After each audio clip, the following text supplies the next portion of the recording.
My presentation is entitled From Global Health Ethics to Social Ministry, the versatility of the Sustainable Development Goals in Teaching Ethics. I am CARLO from the University of Malta. As the academic year draws to an end, marking already the second year of my teaching at the University of Malta, and as I reflect on the Sustainable Development Goals, I realize what a versatile tool I found them in teaching ethics to students from widely varying disciplines.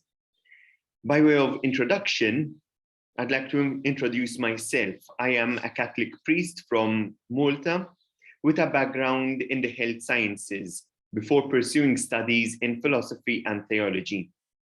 In 2020, I received my doctorate in Christian ethics from the Boston College School of Theology and Ministry. In this short presentation, I shall be sharing with you some ways in which I found the Sustainable Development Goals helpful in teaching ethics at university. And I shall do so in two parts. In the first part of my presentation, I will present why I find them so helpful in teaching ethics. In the second part, I present how I use them in my lectures in global health ethics to Master of Arts in Bioethics students and to my students in social ministry lectures. These students will be eventually working as lay and ordained ministers. But before proceeding, I must say that I am indebted to my predecessor, Reverend Professor George Grima, who taught ethics at the same university. He was a strong believer in integrating the development goals into his lectures, and it is from him that I've understood their importance and versatility. So first, Sustainable Development Goals and the Aristotelian framework. I will be discussing now why I find them so helpful in teaching. The word goals in the Sustainable Development Goals is revealing of the philosophical framework in which they are embedded, albeit couched in managerial terms. In his book Nicomachean Ethics, Aristotle wrote in the 4th century before Christ, the Greek philosopher suggests that it is the telos, which can be translated to the word end or goal, that determines how we are to behave. Therefore, it is the telos, the end, the goal, which determines how we are to behave.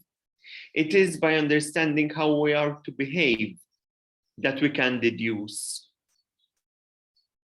how we are to deal with certain thorny ethical situations. And therefore, the Sustainable Development Goals can serve as a particular guide, not by dictating exactly what must be done and how, but rather by providing a vision towards which bodies at different levels can channel their energies and resources. It is in this context that the Scottish philosopher Alistair MacIntyre insists that we ought to consider not individual actions, but rather entire practices that help us to achieve open-ended goals. These are the goals that provide the meaning and context of the actions that are to be undertaken. In an article in which he reflects on health strategies and the allocation of healthcare resources, Professor Grima evaluates strategic actions when they are understood in their complexity as follows, and I quote this rather lengthy quotation from a paper that Professor Grima wrote. In anything people consciously and freely do, they are not simply intervening in the objective world, Grima says, but they are interacting with each other. They are not simply getting something done, but they are expressing and determining who they are in relation to each other. The ethical dimension of any kind of strategic action can be fully understood if it is seen as a form of cooperative activity undertaken in the interest of the common good, and not merely as a series of tasks to be performed by various actors doing their respective job within a variety of institutional settings with very little, if any, interaction between them beyond compliance. So strategy entails more than coordination of tasks.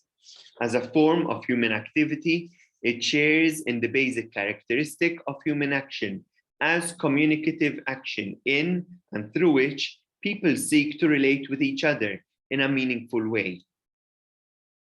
Employing the development goals into our teaching will help make sure that our efforts do not remain parochial and limited in scope.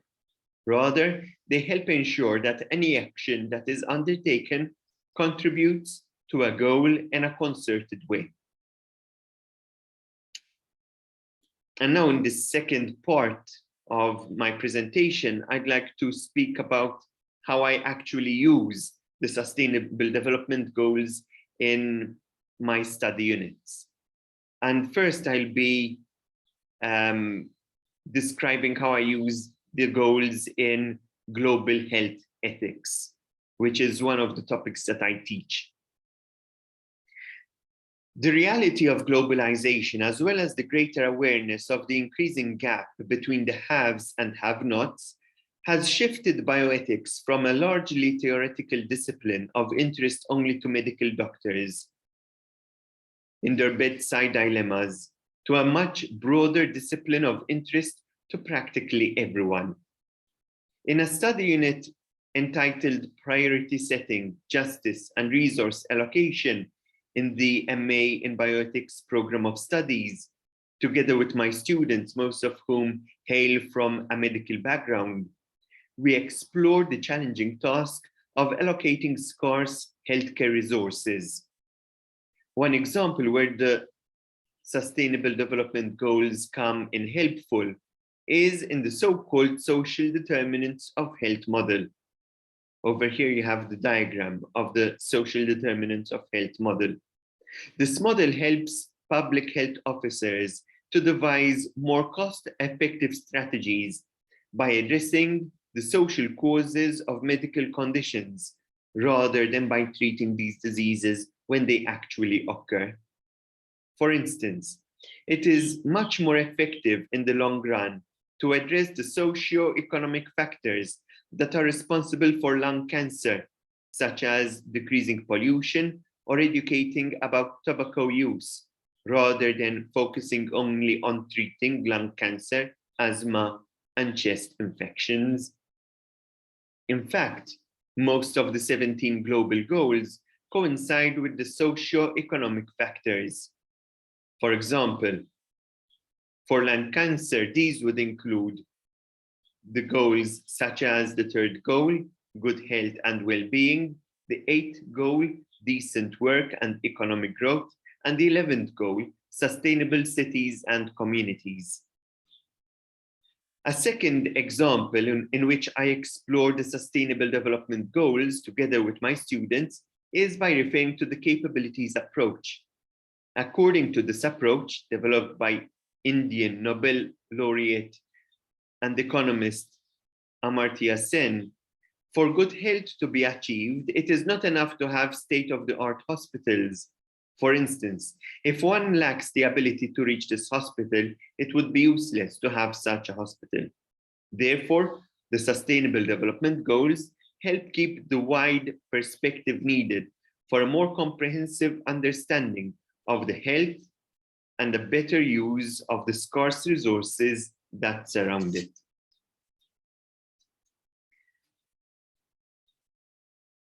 Now we'll be discussing another study unit in which I use Sustainable Development Goals, and this is in social ministry. Apart from teaching global health ethics, I also teach social ministry to students who will be eventually engaged in ministry, some of whom will be also ordained ministers.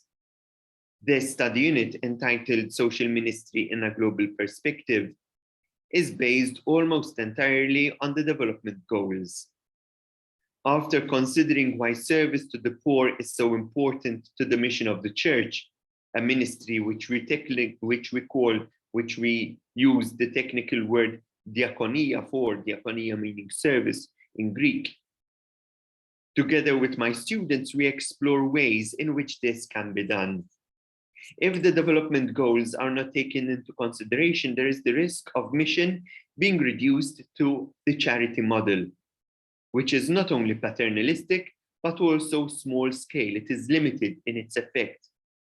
Doing so hardly brings about any social change. That is, if we use the charity model, we cannot expect any real significant social change. And this is done, as we said, only on a small scale, such as on a small team parish level. For example, the parish volunteers who weekly hand out pre-cooked meals to a handful of elderly parishioners living alone. But when we include the social development, the sustainable development goals into parish ministry, then they can really be integrated at a level of the local parish, but also on the level of the diocesan and even international level by joining forces with other NGOs, irrespective of their faith. In class, we also explored the long tradition of the church that translates faith into the so-called works of mercy, into a commitment of faith to justice. To start a discussion in class, I often show a short video of the late Greg Schaffer, who is a missionary priest originally from Minnesota and who led, because now he's deceased, this is just a screenshot from an interview that there is with him on YouTube. Father Greg Schaffer leads a rural community in Guatemala known as the St. Lucas Mission. Father Greg built his mission around the development goals to empower the local people, and his legacy still lives on till today. My hope is that the sustainable development goals that we learn and study and discuss in class do not remain only on a theoretical level, but that they are also translated into practice in our endeavors on all our places of work. Thank you for your attention.